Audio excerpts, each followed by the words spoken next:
Kerala Blasters FC എന്ന ക്ലബിന്റെ തലപ്പത്തിരിക്കുന്നവരോട് കേരള ബ്ലാസ്റ്റേഴ്സിന്റെ ഓരോ ആരാധകനും ഉന്നയിക്കാനുള്ള ചോദ്യം ഇതാണ്. കേരള ബ്ലാസ്റ്റേഴ്സിനെ സംബന്ധിച്ചിടത്തോളം ഈ ഒരു സീസൺ പരാജയമായിരുന്നുവെന്ന് നിങ്ങൾ വിശ്വസിക്കുന്നുണ്ടോ? അങ്ങനെ വിശ്വസിക്കുകയാണെങ്കിൽ എന്തായിരിക്കും പരാജയത്തിന്റെ കാരണം? ടീമിന്റെ സ്കോഡിന്റെ അപര്യാപ്തതയാണോ അതോ പരിശീലക സംഘത്തിന്റെ അപര്യാപ്തതയാണോ? പിന്നീട് മറ്റൊരു ചോദ്യം കൂടി, ഈ ഒരു ടീമിന് പ്ലേ ഓഫിൽ കയറണമായിരുന്നുവെങ്കിൽ നിങ്ങൾ എന്ത് ചെയ്യണമായിരുന്നു? സ്വാഭാവികമായിട്ടും ആരാധകരുടെ മനസ്സിൽ ഉണ്ടാകുന്ന ഒരു ചോദ്യമാണ്. ഈ ഒരു ചോദ്യം പ്രസ് കോൺഫറൻസിന് ഉന്നയിക്കപ്പെട്ടപ്പോൾ നമ്മുടെ അധികൃതർക്ക് അതിനെ പരിഗണനയ്ക്കെടുക്കാൻ താല്പര്യമല്ല. ഈ ഒരു ചോദ്യത്തിന് ക്ലബ്ബ് ഇപ്പോൾ മറുപടി പറയാൻ തയ്യാറല്ല. പിന്നീട് എപ്പോഴെങ്കിലും മറുപടി പറയാം എന്ന് പറയുമ്പോൾ അതൊരു മോശം സമീപനമായിട്ടാണ് പുറത്തുനിന്ന് നോക്കുന്നത് എനിക്ക് കാണാൻ കഴിയുന്നത്. ഈ കാര്യങ്ങളിലേക്ക് കിടക്കാം. അപ്പം ഈ ഒരു ചോദ്യം സ്വാഭാവികമായിട്ടും ഓരോ ആരാധകന്റെയും ഉള്ളിൽ ഉണ്ടാകുന്ന ചോദ്യം തന്നെയാണ്. അവർക്ക് ഇതിന് മറുപടി പറയാൻ നിർവാഹമില്ല എന്ന് പറയുമ്പോൾ പുറത്തുനിന്ന് നോക്കിക്കാണുന്ന ഒരു ആംചെയർ വരിയർ എന്ന നിലയിൽ, അല്ലെങ്കിൽ നേരത്തെ പറഞ്ഞല്ലോ ചാരുകസേരയിൽ മലർന്നിരുന്ന് ഡയലോഗ് അടിക്കുന്ന ആളുകളെന്നൊക്കെ നിഖിലേട്ടായി കുറച്ച് നാൾ മുമ്പ് ഒരു പോസ്റ്റ് ഇട്ടതൊക്കെ ഓർമ്മയുണ്ടായിരിക്കാം. നമ്മളിപ്പോൾ ചാരിയസ്ഥയൊന്നും ഉപയോഗിക്കുന്നില്ല, അത് അപ്പുറത്തിരിപ്പുണ്ട്, അത് അവിടെ ഇരിക്കട്ടെ.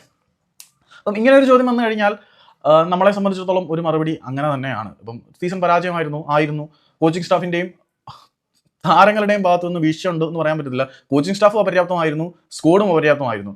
എന്താണ് മാർഗം? വളരെ സിമ്പിളാണ്. ഈ മീഡിയ ഫാൻറ്റസീസിൽ ഒബ്സസ്ഡ് ആയിരിക്കുന്ന, ഇത് ഞാൻ പറഞ്ഞല്ല, വേറെ ഒരു ആംചെയർ വയ്യറിൻ്റെ യഥാർത്ഥ അഭിപ്രായമാണ്. എന്താണ്, നമുക്ക് പുതിയ ഓണേഴ്സിനെ വേണം.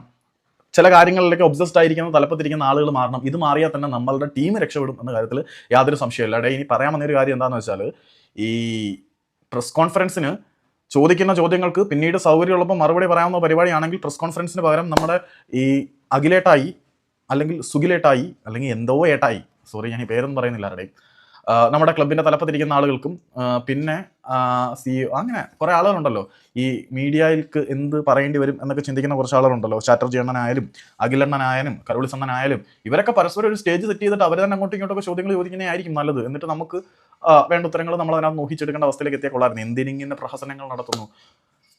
ചോദ്യങ്ങൾ ചോദിക്കുന്നവരുടെ വാ മൂടി കിട്ടുക. അത് ആരാധകരായാലും മാധ്യമ പ്രവർത്തകരായാലും ഉത്തരം പറയാൻ താല്പര്യമില്ല എന്നുള്ളതാണ് ഇവരുടെ ഒരു നിലപാടിൻ്റെ ആകത്തുക.